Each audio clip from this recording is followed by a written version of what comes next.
Hello les pépites, salut Facebook. J'espère que vous allez bien aujourd'hui. Ici Sophie Vinclair en live sur son profil Facebook pour ce troisième live du défi 365 jours.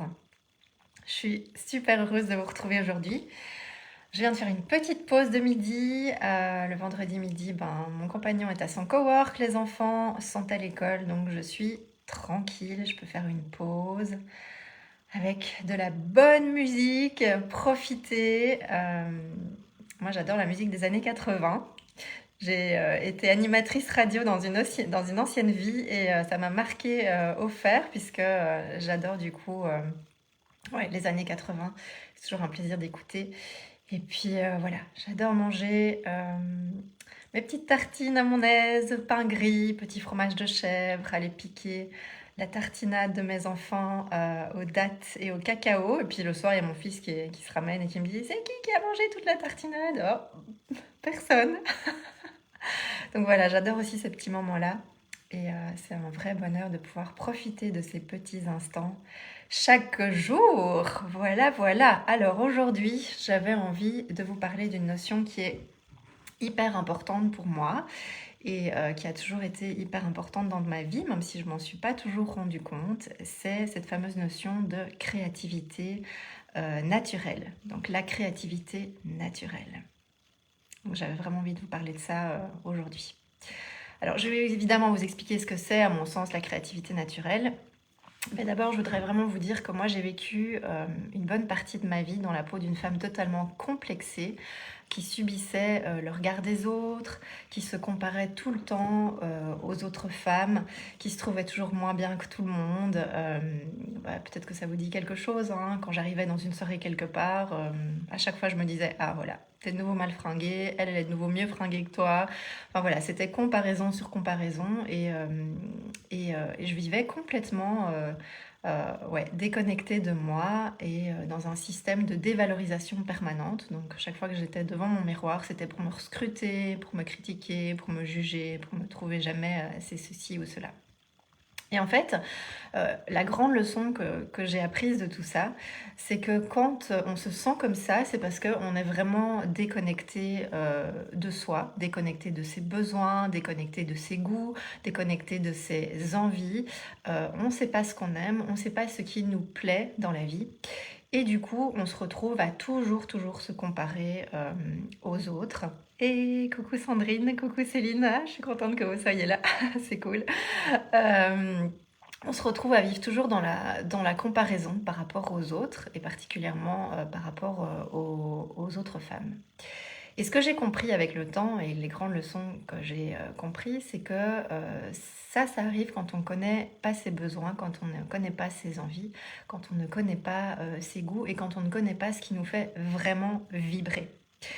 J'en viens à la créativité naturelle, c'est-à-dire qu'à l'époque, je me sentais obligée du coup de m'habiller, mais à côté de mes pompes, quoi, comme on dit. C'est-à-dire que je m'habillais soit en fonction des tendances, soit en fonction de la mode, soit en fonction de ce que me disait la vendeuse, soit en fonction de ce qu'une autre copine portait, soit en fonction de ce que je voyais dans les magazines. Et donc je ramenais toujours la responsabilité de comment moi j'allais m'habiller à l'extérieur. Je ramenais ça dans les mains d'une personne extérieure ou de quelque chose d'extérieur. Les tendances, par exemple, la pub, les magazines, etc., etc., la société de consommation. Mais ce dont je me rendais pas du tout compte, c'est que ça me rendait malheureuse parce que je n'arrivais pas à connecter à ce que j'appelle donc cette fameuse créativité naturelle pour pouvoir m'habiller avec des vêtements qui allaient me faire vibrer, qui allaient moi me rendre heureuse, dans lesquels moi j'allais me sentir bien.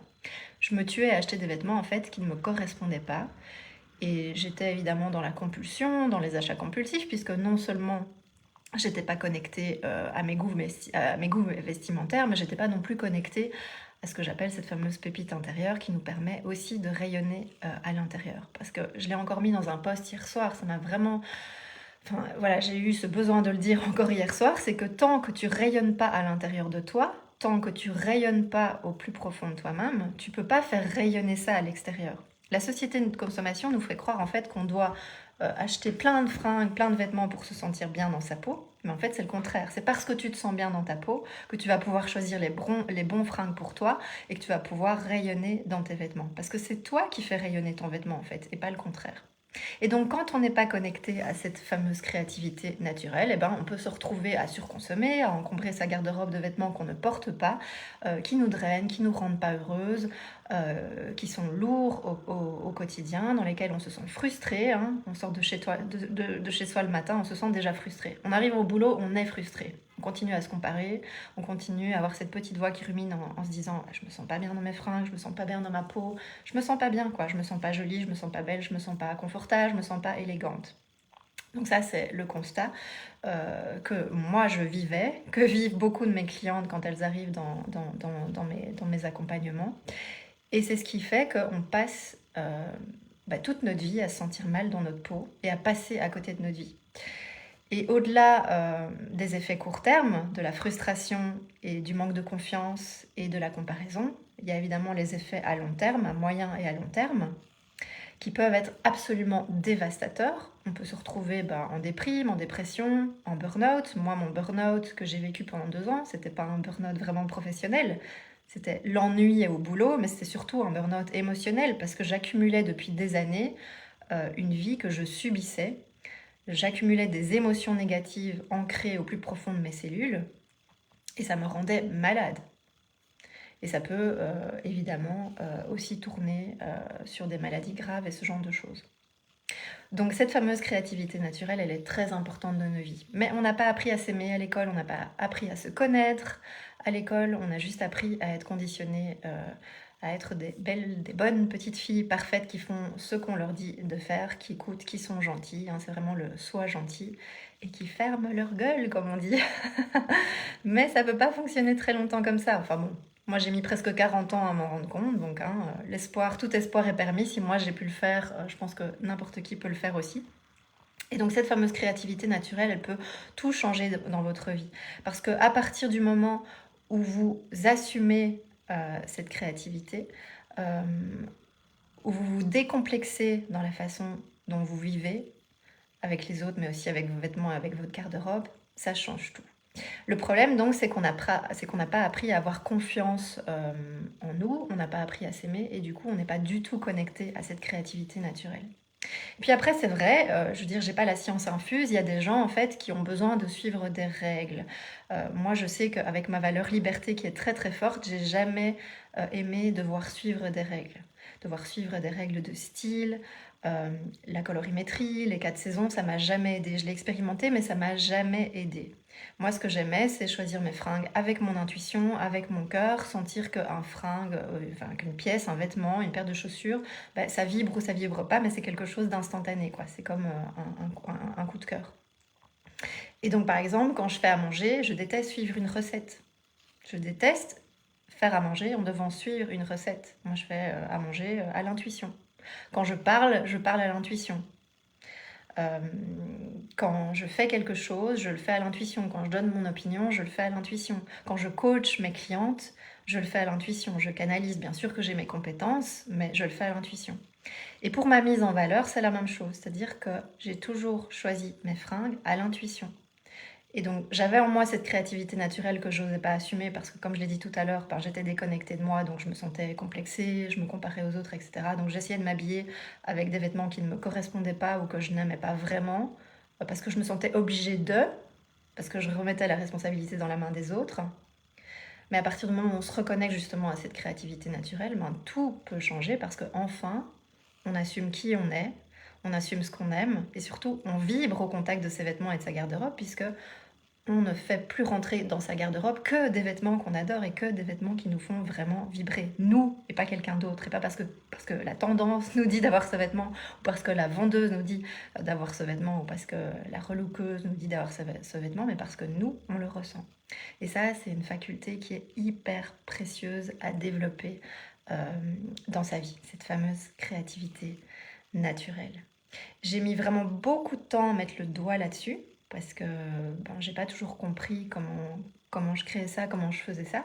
Et aujourd'hui, dans mes accompagnements, ce qui est génial, c'est que j'arrive à transmettre du coup cette faculté à mes clientes j'arrive à leur transmettre ce plaisir, ce sens esthétique, ce bon goût, euh, pour que justement elles arrivent à s'habiller de façon élégante, décomplexée, féminine et surtout en toute confiance, et elles arrivent à arrêter de se comparer.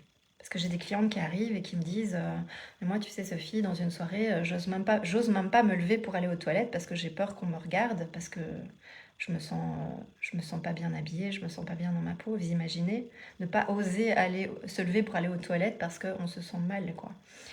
Et, et donc ça, c'est pas possible. On peut pas vivre comme ça, c'est pas possible. Donc voilà, aujourd'hui, j'avais vraiment envie de vous parler de cette notion de créativité naturelle, de laquelle on est complètement déconnecté à cause des conditionnements de la société, des conditionnements de notre éducation. Et ça, il y a beaucoup de choses à dire, mais ça, j'y reviendrai une autre fois. Et ce que je voulais aussi vous dire aujourd'hui, c'est que même si aujourd'hui vous sentez que vous n'avez pas totalement confiance en vous pour vous habiller à votre image, sachez que on est toutes créatives. On a toute cette créativité en nous. Cette pépite intérieure, comme j'aime l'appeler, on l'a toute en nous. On est toutes créatives. La société nous fait penser le contraire pour nous faire consommer et surconsommer.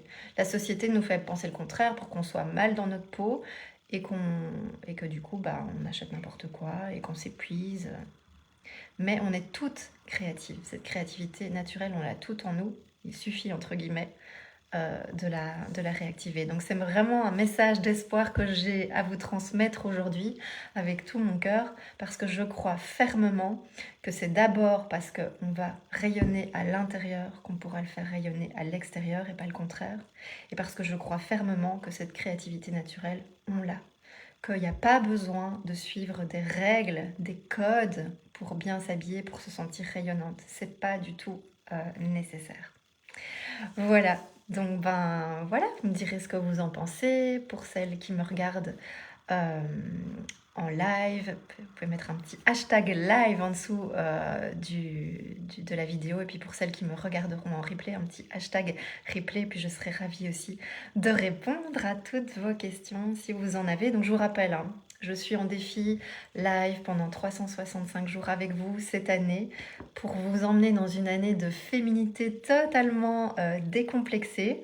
Parce que même si j'ai déjà beaucoup appris et emmagasiné beaucoup de leçons dans ma vie ces 10 dernières années, ces 15 dernières années, et puis ces 5 dernières années en tant que coach, eh bien, j'apprends encore tous les jours pour essayer d'incarner la meilleure version de moi dans ma vie, essayer de grandir l'humaine et continuer à évoluer. Et j'ai décidé cette année de vous emmener avec moi dans cette année de féminité décomplexée.